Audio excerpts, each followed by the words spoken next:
या उसमें से आप भी एक हो सकते हैं। दर्द के कारण परेशान होते हुए देखा होगा लोग, कई बारी आपको मसल्स में पेन बताते हैं, काफ में पेन हो गया, सिर में दर्द हो गया, शरीर में दर्द हो गया, बॉडी टूटी हुई है, स्टिफनेस है, बहुत परेशानी है। और आपने देखा होगा कि लगातार वो इंसान शारीरिक रूप से, मानसिक रूप से कमजोर रहता है। बहुत अच्छी हेल्थ नहीं होती है, बहुत अच्छे मसल्स उसको नहीं होते हैं, एक पॉजिटिविटी उससे आपको नहीं दिखेगी, और वो इंसान कई सारे टेस्ट करा चुका होता है, कई सारे डॉक्टर चेंज कर चुका होता है, और हेयर एंड देयर वो परेशान रहता है, और रात दिन उस प्रॉब्लम से संबंधित चीजों को वो पढ़ता रहता है, सुनता रहता है, वीडियो देखता रहता है। और ये जो नया युग है, इसमें एक और बड़ी समस्या पैदा हो गई है कि इंसान जरा सा कुछ हो जाए तो वो सोशल मीडिया पे क्रॉस चेक करेगा, वीडियो देखेगा, और फिर गूगल गुरु से बात करेगा, गूगल गुरु कुछ समझाएंगे, फिर घर में कोई कुछ बोल देगा, फिर वो केमिस्ट से बात करेंगे, फिर वो आसपास जो डॉक्टर क्वालिफाइड नहीं है उनसे बात करेंगे, फिर कुछ ना कुछ चीजें चलती रहती हैं। तो ये इस तरह से एक कलेक्शन बनता है, बहुत सारी बातों का एक confusing state of mind develop होता है। और इस तरह की जो प्रॉब्लम होती है, आज हम बात कर रहे हैं सोमेटोफॉर्म पेन की। जो सोमेटाइजेशन पे हमने बात की है, आईबीएस पे बात की है, सोमेटिक पेन के बारे में पहले बहुत बात हुई है। तो आज हम बात करेंगे कि सोमेटोफॉर्म पेन क्या होता है, यानी मन की परेशानी के कारण शारीरिक दर्द महसूस करना, ये क्या समस्या है और ऐसा क्यों होता है। यानी कि समस्या मन में होती है, समस्या आपकी मानसिक होती है, समस्या आपकी सोच के कारण होती है, लेकिन आपको शारीरिक दर्द महसूस होता है। इसको दूसरी तरीके से आप समझिए, दुनिया में यदि किसी इंसान को कोई ट्रॉमा है, कोई एक्सीडेंटल ट्रॉमा आ गया, एक्सीडेंटल ट्रॉमा से आपको मानसिक या शारीरिक कोई एक्सीडेंटल चीज हो गई, या फिर आपको कोई फाइनेंशियल लॉस हो गया, या आपको कोई इंसान का, आदमी का लॉस हो गया, वो आपके परिवार का कोई सदस्य हो सकता है, वो आपका दोस्त हो सकता है, रिलेटिव्स होता है, हो सकता है कुलीग्स हो सकता है, मतलब कोई भी ऐसा इंसान जो डायरेक्टली आपसे अटैच है, लिंक है, और उससे आपकी सोच काफी प्रभावित हुई। तो ट्रॉमा, फियर, स्ट्रेस, और लगातार यदि ये चीजें बनी रहें तो हमारे दिमाग के अंदर कुछ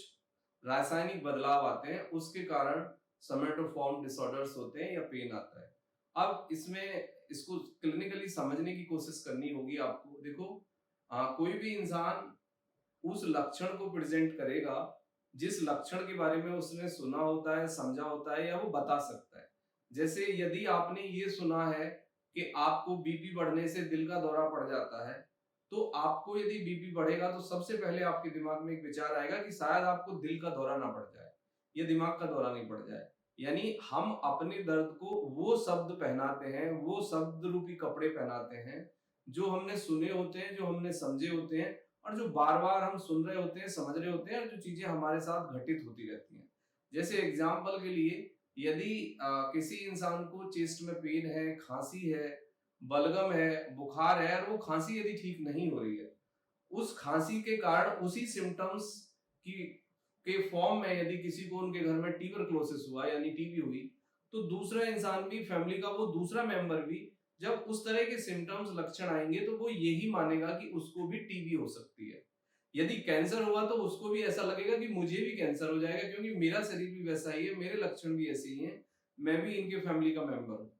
या फिर हम जो सुनते हैं या देखते हैं बार बार, वो चीज हमारे सोच का, ब्रेन का हिस्सा बन जाती है, और वही हम महसूस करने लग जाते हैं, और वो लक्षण के रूप में सामने आती है।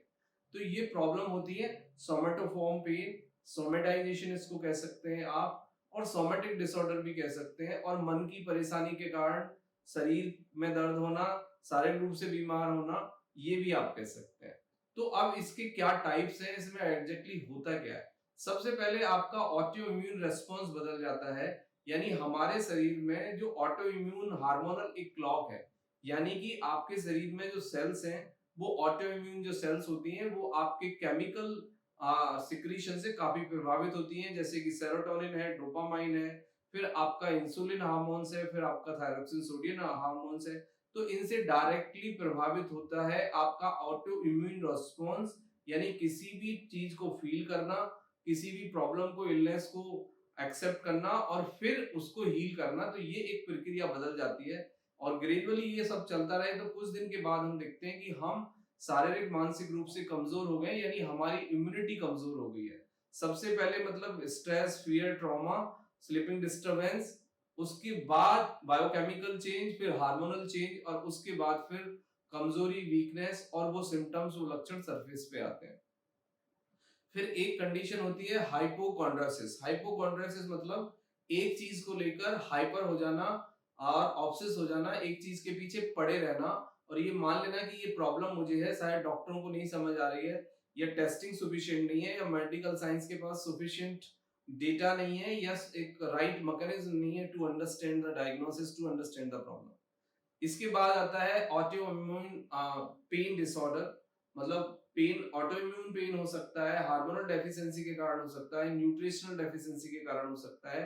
या फीलिंग ऑफ सैडनेस के कारण हो सकता है, स्लीपिंग डिस्टरबेंस के कारण हो सकता है, ट्रॉमा के कारण हो सकता है, फियर के कारण हो सकता है, एंजाइटी के कारण होता है, हो सकता है। यानी ये दिमागी कुछ बदलाव, कुछ रासायनिक बदलाव होते हैं, लेकिन हमें शारीरिक दर्द के रूप में प्रॉब्लम्स महसूस होती है, तो उसको हम पेन डिसऑर्डर भी करके डिफाइन कर सकते हैं। उसके बाद आता है आपको बहुत ज्यादा कमजोरी बनी रहती है, एक सिंड्रोम डेवलप हो जाता है, उसको हम फंक्शनल वीकनेस सिंड्रोम भी डेवलप कह सकते हैं। उसके कारण हमें लगातार थकान, कमजोरी, सेंसेशन, डिजीनेस, स्टिफनेस, पेन ये महसूस होता रहता है, और उसका कारण भी हमारे मन का उदास होना, परेशान होना, स्ट्रेस में रहना, और बायोकेमिकल चेंज होता है। डिसएसोसिएटिव डिसऑर्डर्स या कन्वर्जेंट डिसऑर्डर। कन्वर्जन डिसऑर्डर्स के अंदर आपको प्रॉब्लम सेरोटोनिन, डोपामाइन के लेवल पे होती है, लेकिन आपको फिजिकल सिम्टम्स महसूस होते हैं। आपको कई बार एनर्जी लगती है, कई बार आपको बहुत ताकत लगती है,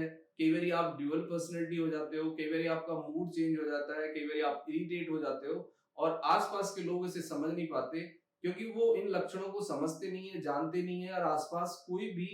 बहुत दुनिया में न्यूरो फिजिशियन या बहुत अच्छे फिजिशियन नहीं है, और जो यदि है भी तो डॉक्टर एजुकेट नहीं करते, जबकि दुनिया में सबसे ज्यादा सेंसिटिव जॉब डॉक्टर का है।